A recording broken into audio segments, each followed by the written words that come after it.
আউযুবিল্লাহি মিনাশ শাইতানির রাজিম। বিসমিল্লাহির রহমানির রহিম। আসলে আন্তর্জাতিক বিষয় নিয়ে আমি তো বলতে চাই না। গত এক মাসে যা দেখলাম,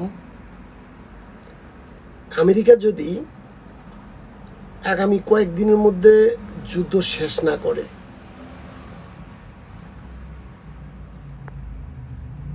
গত শত শত বছর মুসলমানদের উপরে যে অত্যাচার করেছে, মুসলমানরা যে অত্যাচারিত হয়েছে, তার প্রতিটি জবাব কিন্তু ইরান যুদ্ধে পেয়ে যাবে। আগামী কয়েকদিনের মধ্যেই চেচেন যুদ্ধ, আরও মুসলমান কয়েকটি দেশ, কিছু জাতিগত দল আছে মুসলিম, ওরা সবাই এসে ইরানে ঢুকে পড়বে। আমেরিকাকে এই ইরান থেকে বাইর হতে দেবে না।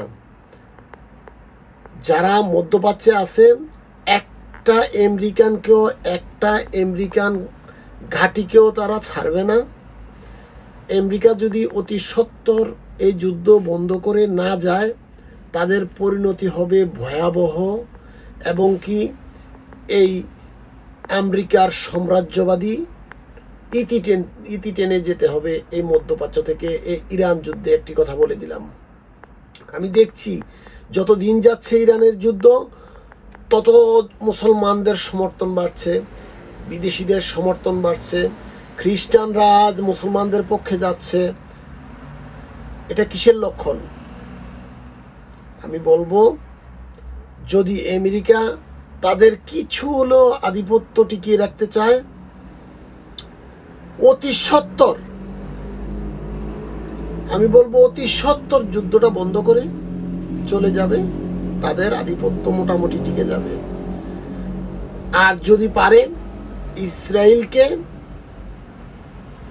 শেষ করে দিয়ে ছেড়ে দিয়ে চলে যায়, তাহলে তাদের আরও একটু আধিপত্য টিকিয়ে থাকবে।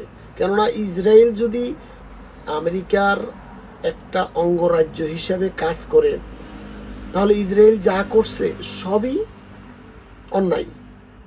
মুসলমানরা কোনো দিন মেনে নিবে না এই ইসরায়েলের আচরণ, ইসরায়েলের যুদ্ধ। গত শত শত বছর মুসলমানদের উপরে অত্যাচার হয়েছে, এখন আর মুসলমানরা মানবে না। আরবরা যতই বলুক আমেরিকা, আরবদের ভিতরে ইরান চলতেছে। দেখেন আপনারা, যদি অতি সত্বর আমেরিকা যুদ্ধ শেষ না করে, আমেরিকার পতন অনিবার্য।